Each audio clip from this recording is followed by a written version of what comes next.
Good morning.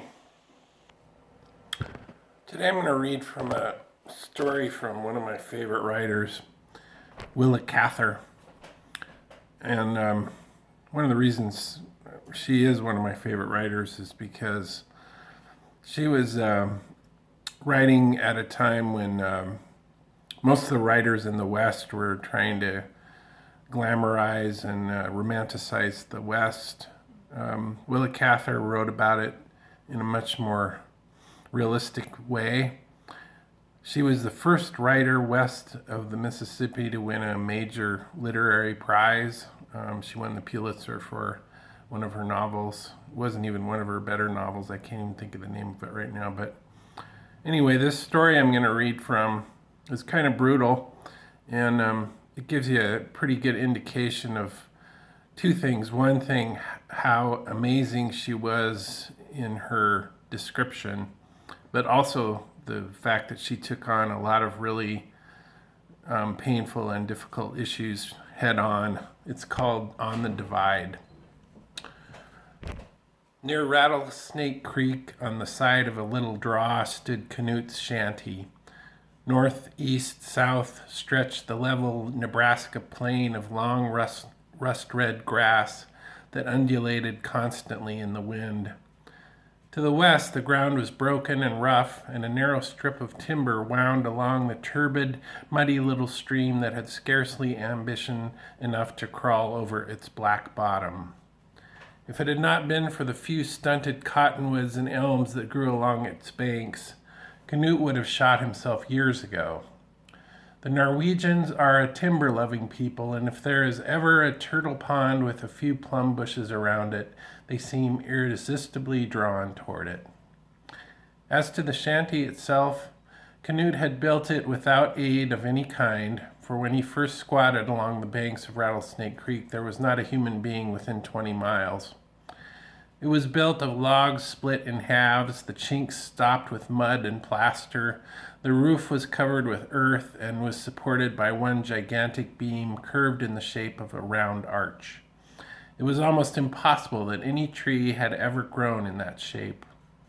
The Norwegians used to say that Canute had taken the log across his knee and bent it into the shape he wished.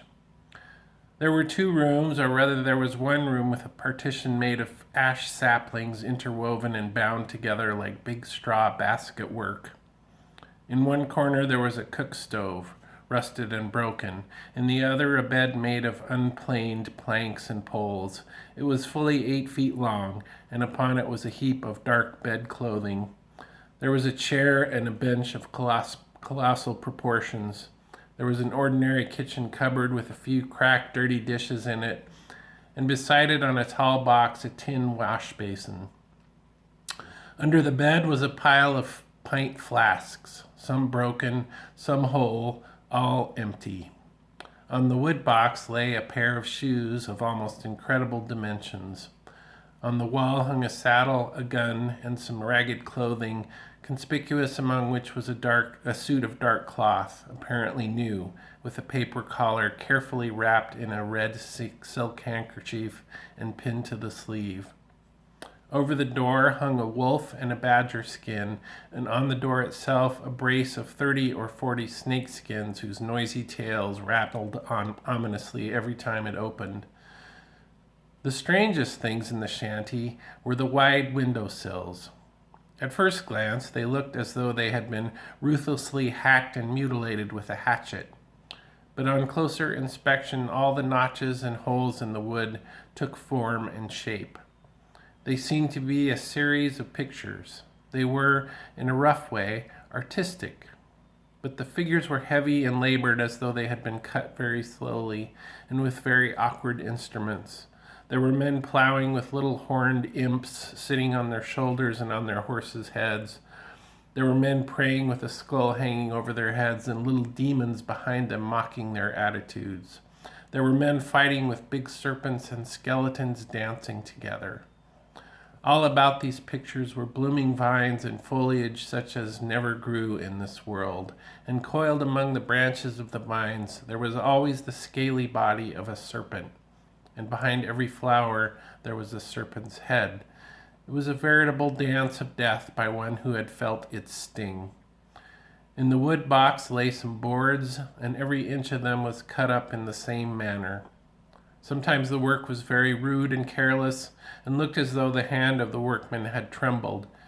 It would sometimes have been hard to distinguish the men from their evil geniuses, but for one fact: the men were always grave, and were either toiling or praying, while the devils were always smiling and dancing.